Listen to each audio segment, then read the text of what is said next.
My name is Sara Cunningham. My pronouns are she, her, and I live in Oklahoma City. I am a woman of faith. I identify as a Christian. I started my faith walk in a church, a neighborhood church. We could walk there from our home, and it just happened to be a Southern Baptist church. But I didn't pay much attention to the doctrine because I just loved the fellowship there, and I just considered myself a Christian who just happened to go to a Baptist church. I have a gay son. I have 2 children, and our youngest son, Parker, is gay, and he's part of the reason why we're here today. What I've always known about my son, Parker, is that he's very creative, and he's very determined, and he's very transparent, and he's been that way his whole life.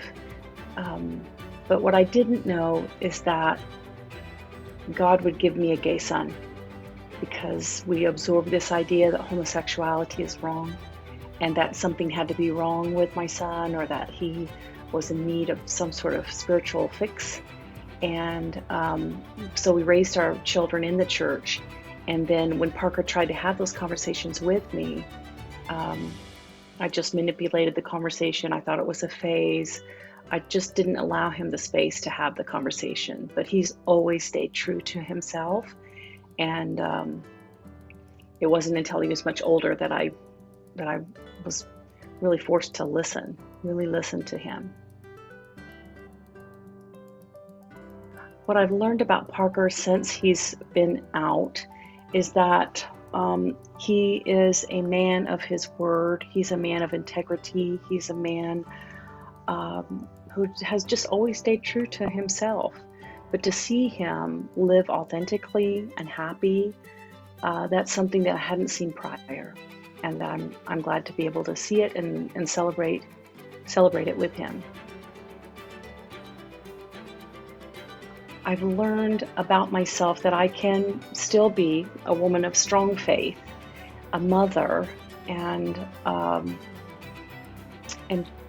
I've learned that I can experience humanity and what I believe is the power of the Holy Spirit and God to a much greater degree than I ever thought possible.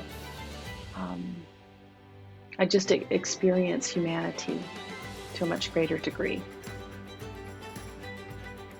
The space that Parker and I are in, that he is now an out gay man living authentically, and me as a woman of faith celebrating my gay son, it has been challenging in 2 ways. The first is that as my son sees me advocate and celebrate this community that I once was not a part of or interacting with at all, and to see me interact that way with young kids, I missed an entire adolescence with my son, you see. So for him to see me now cheer on the younger LGBTQIA plus community, there's a sense of that, missing that from me, because he certainly didn't get it from me.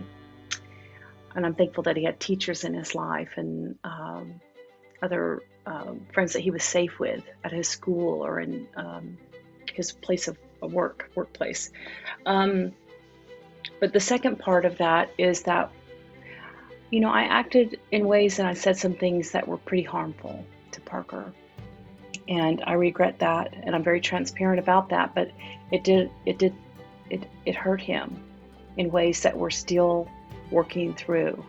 And I'm so thankful that I have him, that we're able to talk about these things that hurt him really deeply and for a long time. So it's not all, fun and games, or, we've worked through a lot of things. I mean, there's some damage done, and we've got a lot of work to do, not only between myself and my son, but within the community and the church.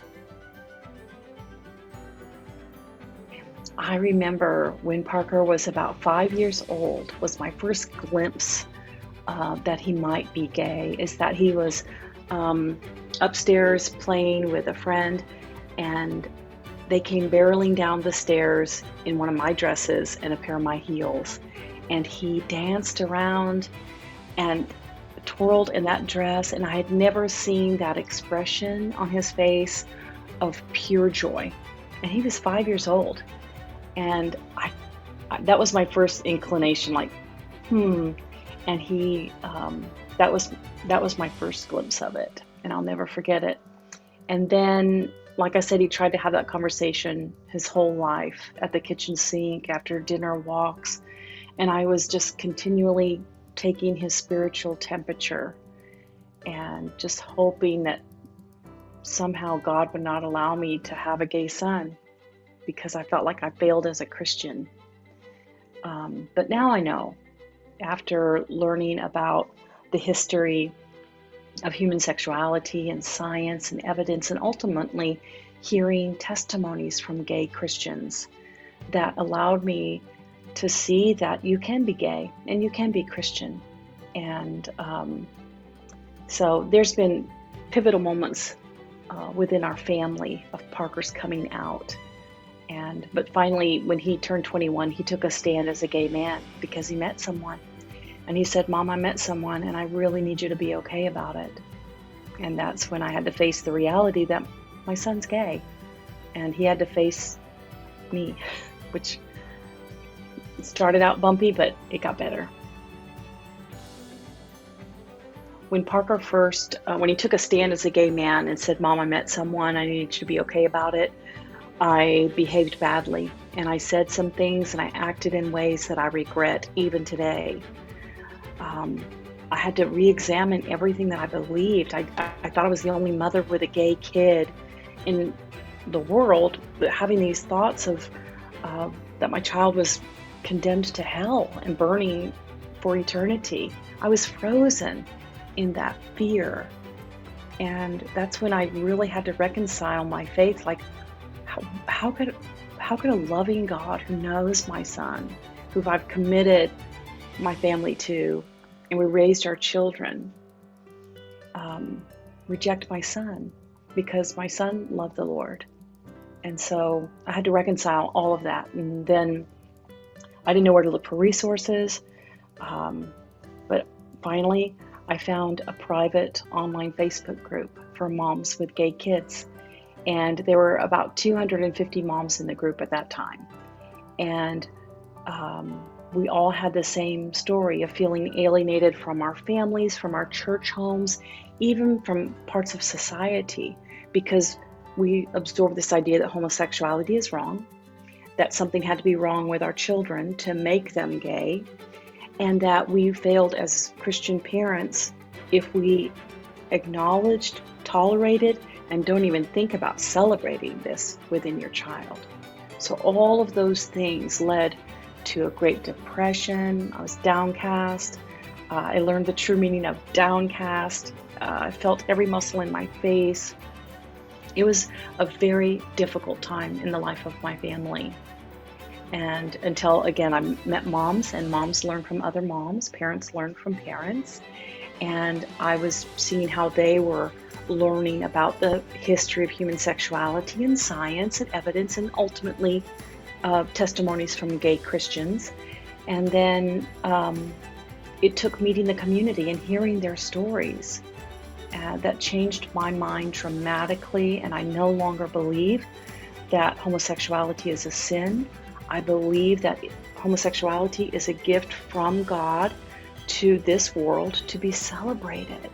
And what a beautiful dynamic our gay children and trans children and bi children bring to our families and the world around us. And that's what I'm accountable to. That's the work of Free Mom Hugs, is to equip the world to celebrate the community through visibility and education and then conversation. As far as resources at that time, no. I remember going to the bookstore and looking in the Christian section for books specifically for parents with gay kids. And I found one book, and it was written by a woman who had two daughters. One was a lesbian and the other straight. But their straight daughter was in a horrible car accident and killed. And she wrote in her book that she would rather have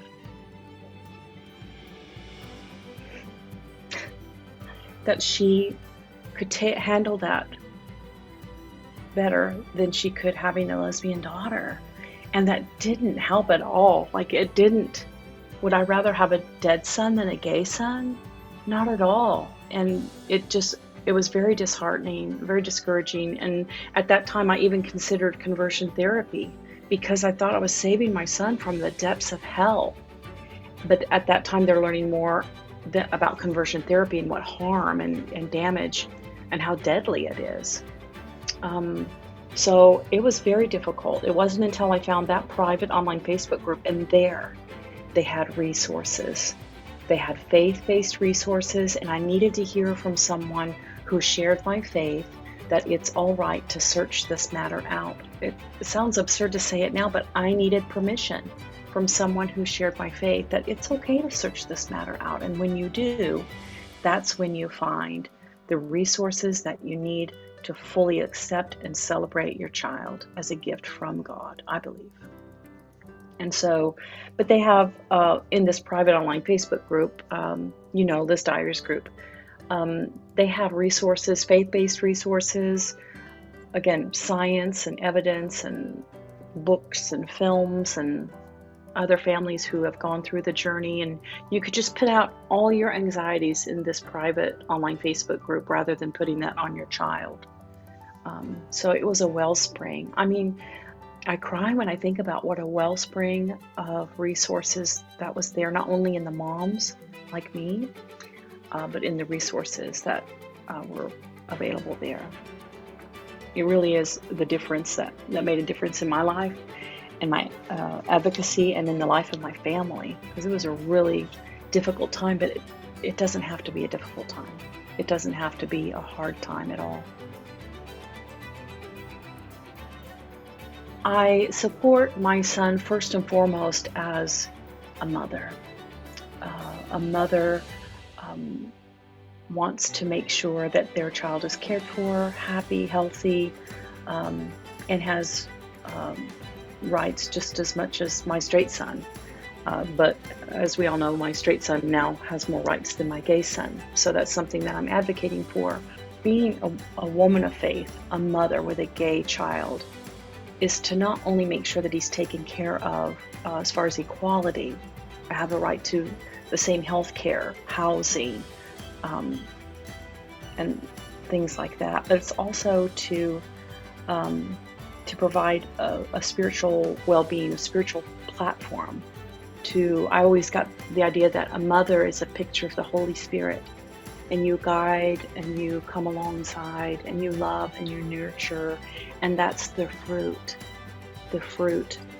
of the Spirit. The fruit of God is love. And I see it in the work of Free Mom Hugs, because when we pour into the community and their families like mine, you see the fruit is lasting and it's empowering. And that's where I knew we were doing right, by pouring into the community love, educating, advocating, showing up, being visible and vocal at the water cooler, in our places of worship, in our workplace, is about letting people know where you stand on the issue of homosexuality. And that's where we are accountable as, I believe, human beings, for humanity, and as spiritual beings, to be love, to give love, to just be that loving presence in the lives of those who've been alienated. And the one thing that I heard the most from the community upon first starting Free Mom Hugs, the thing that I heard the most was that they missed this sense of belonging in their home, in their places of worship. That sense of belonging had been taken, or they'd been removed from. And it was devastating. It's devastating even today.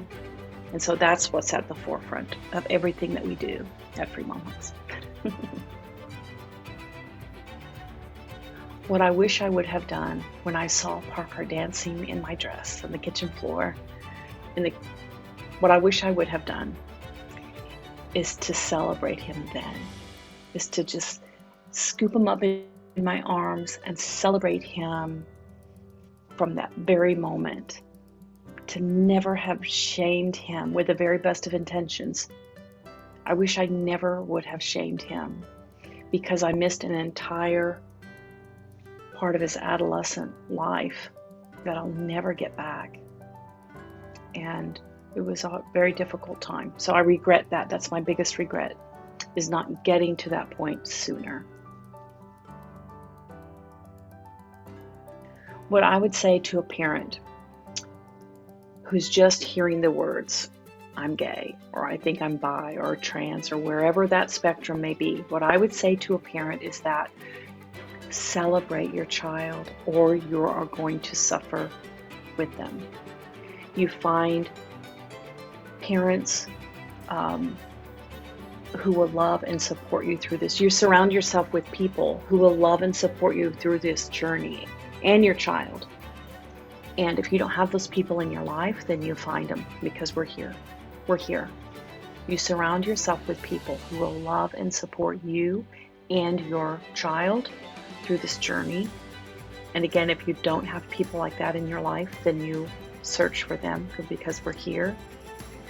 And you celebrate your child, and you allow your child, whether they're 7 or 77, to show you who they are, and celebrate them.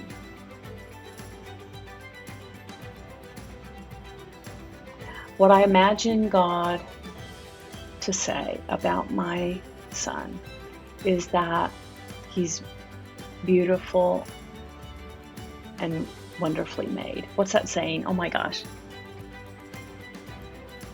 Fearfully. I think that God would say to Parker that, Parker, you are fearfully and wonderfully made. I created you just the way you are, and you are a gift to this world.